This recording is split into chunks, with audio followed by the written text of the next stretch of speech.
Hey, how's everyone doing today? It's Ash Coyote. I have a fun video for you today. So, a while ago, I did this episode on international furries, which, let's face it, was just North American furries. I know it's not really representative of the international community, but it's what I could cram into the 3 shooting days we had at that convention. Since filming that episode, I became friends with Yvette, who is just like the most amazing person in the world, and a very talented fursuit maker. Go give her a follow. And she introduced me to the subject of today's video. Metalpup, also an amazing furry and friend. Metalpup is starting a convention out of Mexico City, which is just, oh my god, super cool. We will be chatting with him a bit today about the con and what his goals are with it. But before all that, let's talk a little bit about furry on the international side of things. Our community has been growing exponentially, and recently it's been growing overseas. It's so freaking cool. There are cons everywhere now. We have well over 100 cons worldwide, and that's not including all the big local cons and meetups we have like Foxtrot or Frolic. It's just insane. Also, did you know that there's a furry Wikipedia? I just found that one out today. I still remember the first furry con I ever went to. It was like 100 people in the basement of a hotel. Yes, this hotel had a basement. I think it was just like 3 rooms and a main event stage. I don't know. It was weird. Now, we are selling out huge videos, and 5 hotels can't even hold our numbers. That's so freaking wicked. Now, Mexico just had a con not that long ago called Furry. Oh my god, why can't I roll my R's? Confuro? I tried, and that con was a blast from what I heard. I mean, how can it not be? Mexico is just so vibrant and energetic. Did I mention the food? Holy guacamole, it's so good. Everything I love in life is tacos. Plus, it's in Guadalajara, which if you haven't been is just incredible. Like, these 2 cons are the tippy top of my wish list for 2020. The new con, called CityFur, will be located in the heart of Mexico City, right in their historic district, with lots of things to do and sights to see and food. Just so much food. Did I mention the food? The food is so good. I'm just drooling in Fursuit. What's wrong with me? Anyways, before I give away too much, here's Metalpup. Can you introduce yourself and tell us a little bit about like where you're from, what your interests are? Yeah, sure. So, the name of this guy is Metalpuppy Wolf. However, I just decided to shorten it out to Metalpup. The reason behind it is because the name is just way too long, and most of the people just recognize me by Puppy, Metal. They just short it out. So I was like, let's just keep that wolf thing out of it. I'm from Mexico City. I've been living here my entire life. It's been 25 years living in the same apartment. This has been my same room all my life. When I'm out of the suit, I actually work as an IT technician for an US corporate. And that's the reason why I have to be very sharp with my English, because lots of people from the US come in and I have to actually give them some support. But that's pretty much it. What is it like being a furry in Mexico? Being a furry in Mexico, it's actually a very good experience. Sometimes you get some bad comments, but most of them come from the internet. We actually have this very silly joke, and this is kind of the horseplaying we were talking about. It happens that whenever they put a picture of a furry or whatever, they will just respond to any comment with a picture of Shrek.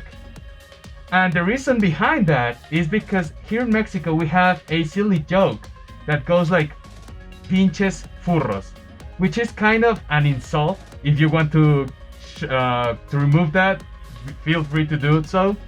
But the thing is that they actually do it as a kind of a joke. Sometimes they actually try to offend us, but we just don't let that thing to get to us because it's really funny, and we actually do it ourselves. In the online community, it happens that we have that kind of pushback, but whenever we're out, oh boy, people go crazy about us. If they see us in suit, they will be like, hey, can I take a picture with you? Or if there's a parent having their kid walking down the street, they will be like, oh my god, you see those guys? Would you like to take a picture with them? And they just like push the kid to us and, hey, take a picture. And we're like, what? We don't even know where the kid comes from, it's really crazy. we actually had a very good experience, and I've never had any issue by being a furry, personally speaking.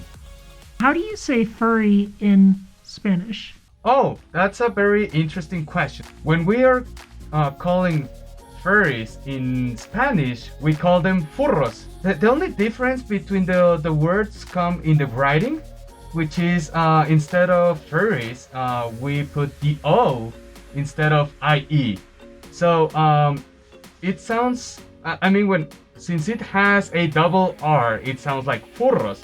And we found out that it was the easiest way to call ourselves, because if we go out there and we try to say furries or furries, because that's the way we would say it, it sounds really weird, and we just didn't kind of get into it. So we just went for furros, and it sticked perfectly to us. Tell me something that might surprise folks about the furry community in Mexico. Something that I realized is that we guys are like extremely friendly, but to the point that you're like, how in the hell these guys are this friendly? We're very welcoming. And I'm gonna tell you a experience that I had very recently. There were two of my friends that came from California, and they just came down, and I was like, hey, you know what? Instead of just coming down, let's throw a party for you guys. And they were like, yeah, why not? So we threw this party, and everything just went so good. We did a taquiza, which is a taco party. So it was really, really good. I loved it myself, and they loved it. But the good thing about this is that we all were eating, we were just having fun. And at some point, one of the guys that he's fully American, he approached me and he was like, hey dude, what the hell with you guys? I was like, why? I never spoke with any of those guys, and they're just treating me like family. That's something that we don't see much in the US. I mean, we make friends and all that, but you guys are like actually welcoming me in your family. You guys are opening me the door to your place and letting us do whatever we want because you're feeling comfortable with it. So I think that the highlight of this is that we are just extremely friendly, and that's something that some furries from other countries have noticed. You're starting a convention. Tell us a little bit about its location, some of the things you might experience if you go down to it, and just tell us about the con. Our con for this year, we wanted to start with something really fresh and something different. Something that, culturally speaking, will talk about our roots and how they blend in our present and future. Something that can be relatable for locals and memorable for non-locals. That's kind of the idea that we have behind the furry convention. The convention is going to be located nearby the Coyote area, which is one of the touristic attractions by excellence here in the city. Not the only one, but it's one of those real good places to go. Something that I actually want to see at the end of the convention is to see people smiling, enjoying their times together, making new long-lasting friendships, because as you might know and realize, most of the people that we are into this whole furry thing, we're just here to meet new people, to relate to others, and be able to meet people that will make us feel much better about ourselves, and will let us understand that we're okay, and that we're feeling, somehow understood. What are furries like in Mexico? We furries are kind of, if I was to compare to how I see the behavior between furries from US and Mexico, I wouldn't find much differences. I mean, I haven't had the chance to get along with many international furs. However, I've noticed that the behavior kind of runs down the same way.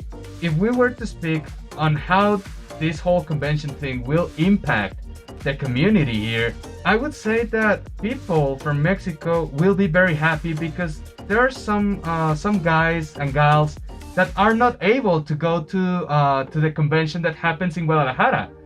but they actually want to have something in here, or they just have this state closer to them and they can attend here, or they have family that will be able to give them shelter for the whole weekend. By doing this, I know that people will be really happy to actually have a furry convention that will be closer to them.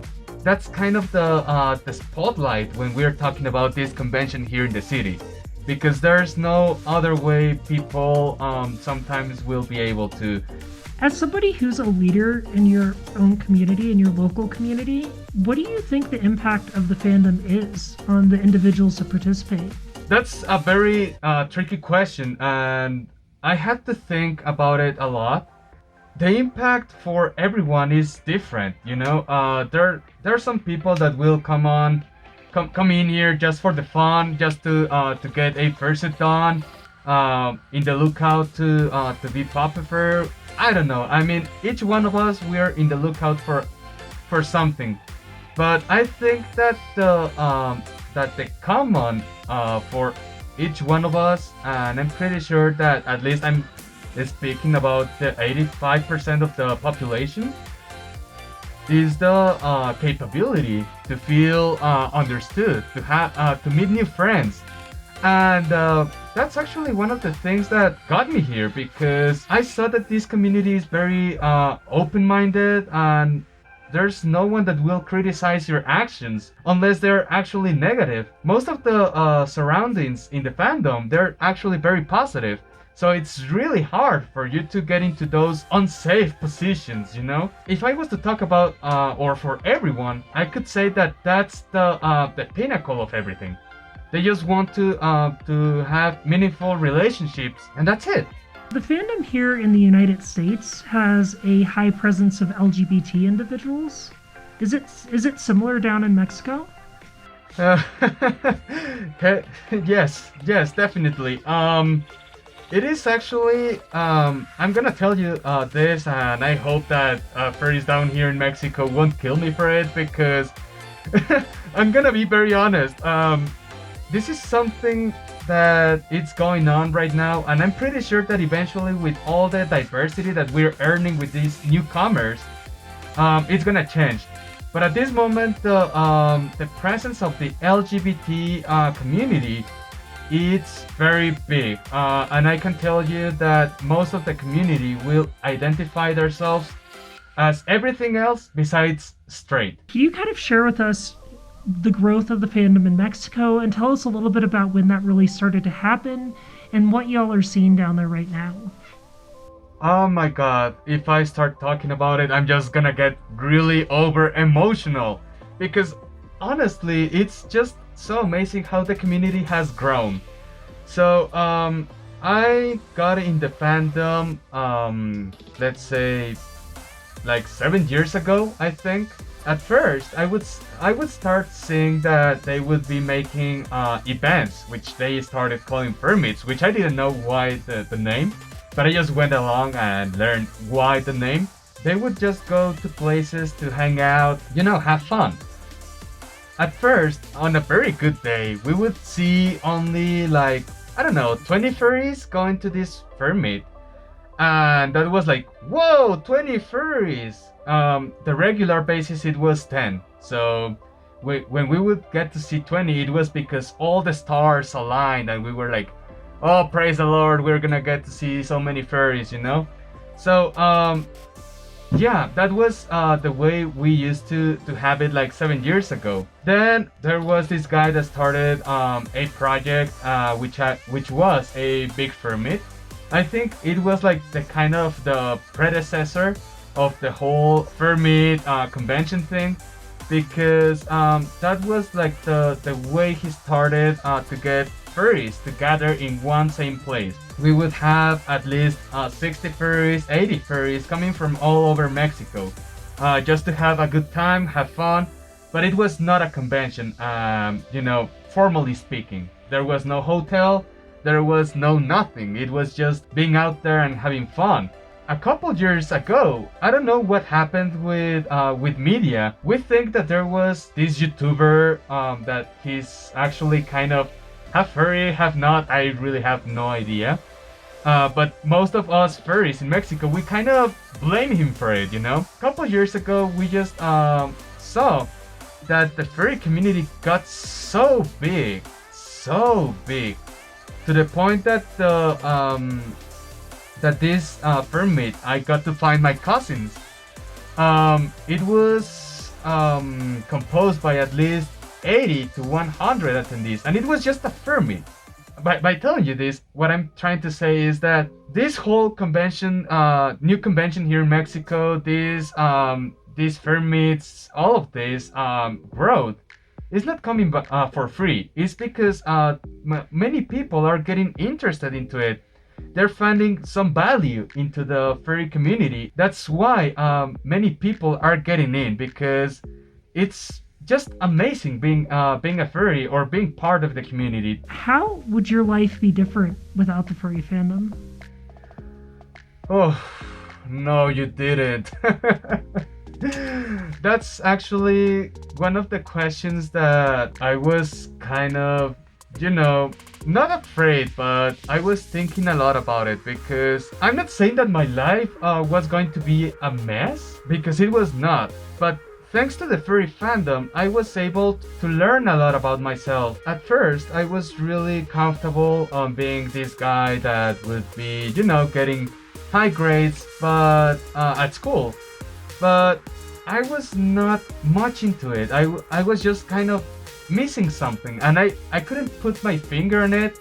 My head was filled with this idea that I would be making my parents happy, but I was not making myself happy. When I got into this community, I learned that there were much more to it, that there was something more important than others, and that was myself. By saying this, I actually found out myself in very different ways, not only the sexual part, because eventually I came out as a gay person. It was very easy to feel accepted in the community, and that was one of the things that got me really eased up about it. Of course, my family, because my family have been so very open to every crazy thing I've done about my life. If you wanna be this crazy animal person that wants to go out to conventions, even if they are in another country, go for it. If you feel like you're loving another man, go for it. What I'm saying is that